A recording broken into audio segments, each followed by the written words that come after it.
Hello everyone, it's Shel C from PaperOcotilloStudio. Today I'm sharing with you my December Pick a Stick Challenge altered tag.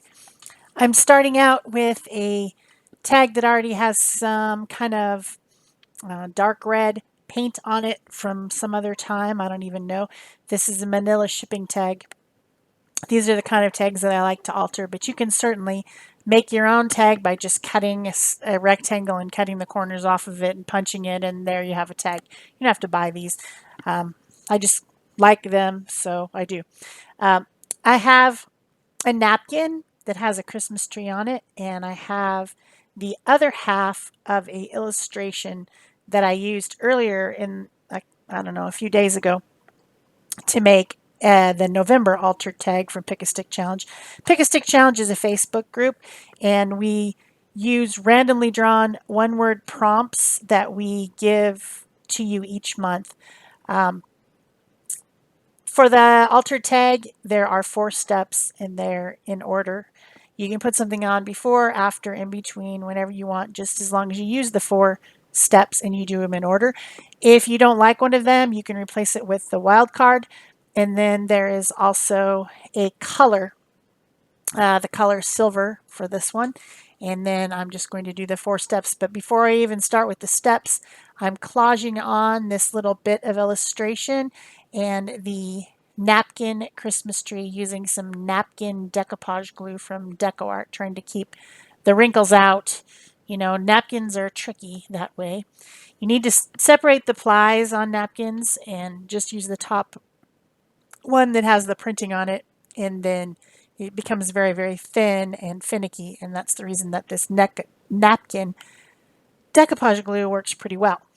I'm also throwing on a couple other little bits of paper that I have around. That one, the green one, is a napkin.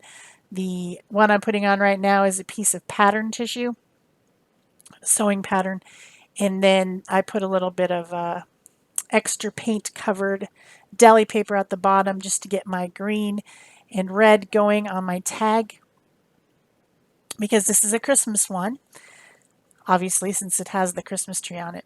So step 1 in the challenge prompts is heart. And there was already some heart-shaped ornaments on the tree.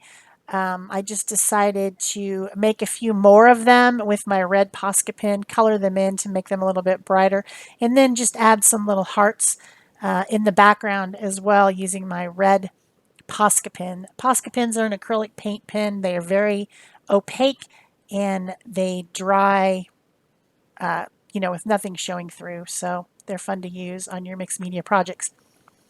Also, my illustration, a little bit of it was cut off where the guy's legs are, and there's a little table there. So I just drew that in, and I'm using just a dab of unbleached titanium paint just to kind of fill in that extra bit. It looked weird to have that abrupt cutting his legs off. It didn't extend all the way across the tag, so I need to fix that before I go on. So once that's fixed, I'm happy with that, I will move on with my process.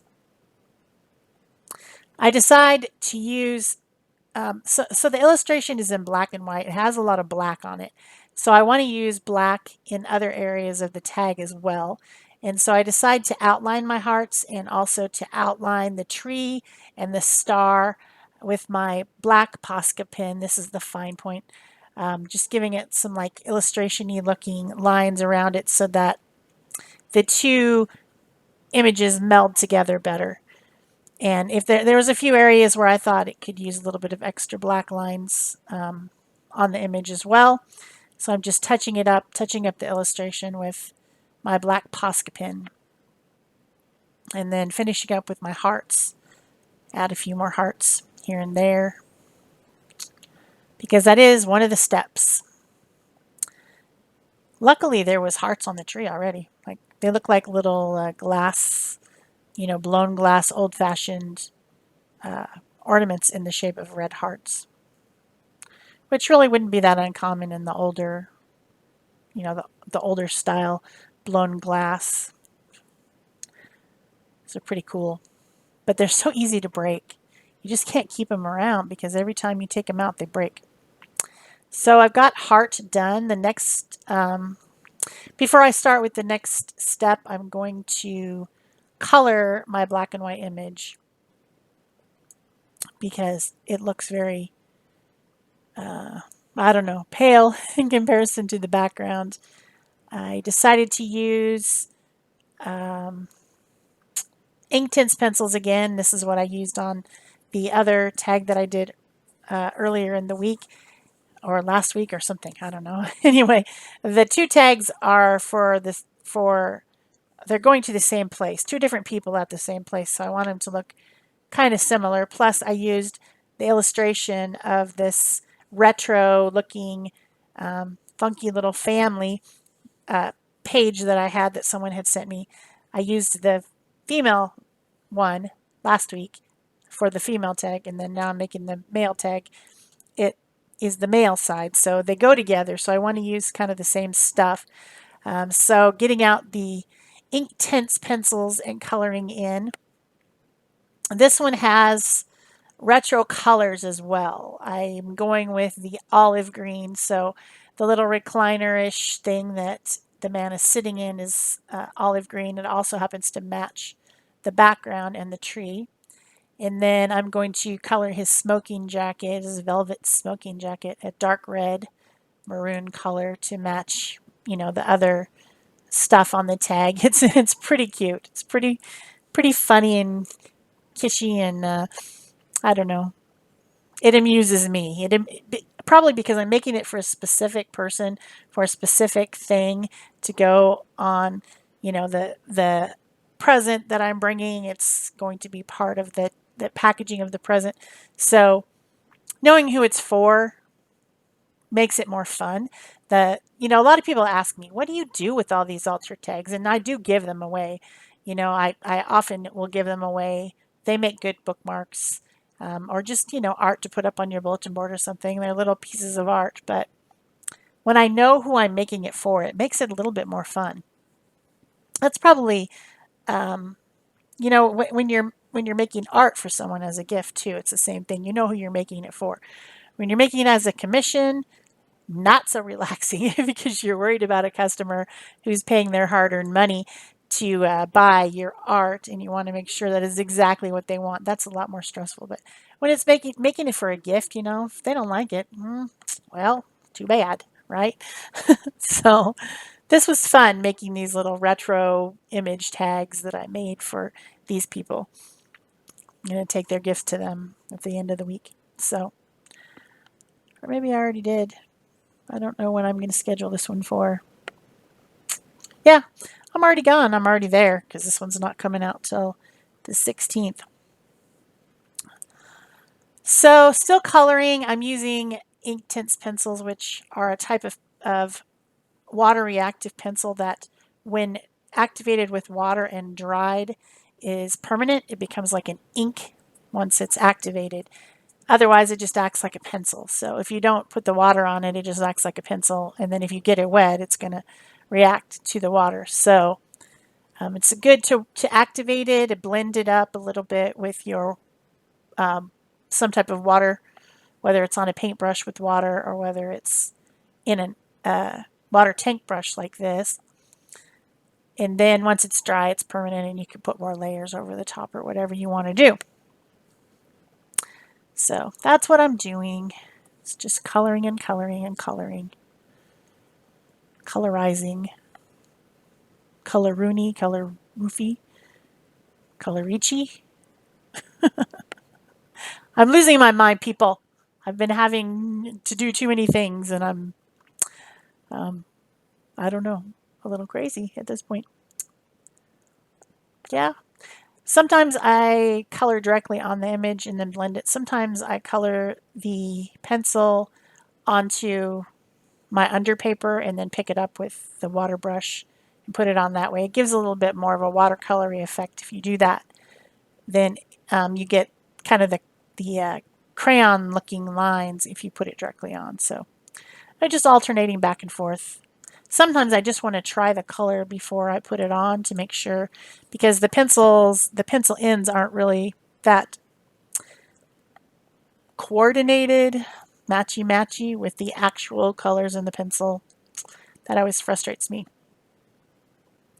So the next thing is pad. The next step is pad, and I decided to use an ink pad using archival ink, again a permanent product when it's dry. And I get out the olive color, and then I have this set of stamps from Brutus Monroe.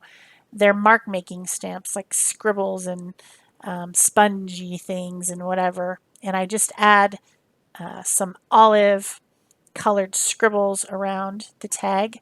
And then I also use the ink pad to color the edges of the tag by just rubbing it over it. I was going to use those letter stamps, but then I decided they were too large. So I changed my mind. So just going around the edge with the ink, and then also with this watering can colored ink. The other one was olive. And that takes care of the prompt pad. The next prompt number 3, is cut. So I got a piece of cardstock in a dark red color, and I'm just cutting it down to add an extra layer to my tag. I often make a mess on the back of my tag, or maybe there's already paint on it, and I want to cover that up and make it look more professional. Also, I just like the look of having that border, that extra border around the outside. So that's why I tend to layer both my altar tags and my artist trading cards. I tend to layer those because I just like the look of it better. Probably a throwback from my card making days. So I have a little bit of unbleached titanium off-white colored acrylic still on my palette, and I'm picking that up and using it to add like a little halo around the tree to just kind of separate it from the background, because it looked like it was blending in too much and I needed a separation. And then also a separation of the guy's head from the background. It blended in too much. I also splattered a little bit with that. Then I'm adding my color, which this month, for this particular challenge, the color is silver. So I use a silver Posca pen and I color in some stuff. And I decide it's not quite silver enough. And so I bring out the Brilliant Stickles silver glitter glue and put that on the star, and then also the garland, like making little dots of garland around the tree to add the color silver to my project. To finish up, I am going to glue it to the cardstock layer and punch the hole and put some ribbons and fibers in it. I also will put the person's name on it using my Brother P-Touch label maker. So I'm done with the challenge pieces and I'm going to glue it down. I hope you've enjoyed this project. If you have, please remember to give it a thumbs up or leave me a comment or question below. I like to see what people have to say about my projects. You can pin this on Pinterest, share it on Facebook, and of course all those things are very helpful to me so that people can find my channel who haven't yet found me. So I hope you'll do those things for me. Also, if you are ordering gifts for yourself or someone else this season, I would appreciate it if you use my Amazon link that's in the description box below. Of course, that's only for the American people. I did set up accounts with the European and the Spanish and some other ones, but I haven't figured out yet how to link all of that together, or do I have to make a separate thing for each one? So I haven't figured it out yet. But that is helpful to help me get extra supplies so that I can show them to you. So that is it for this tag for December. There's my other one I was talking about. They go together. And here's your close-ups. Bye-bye.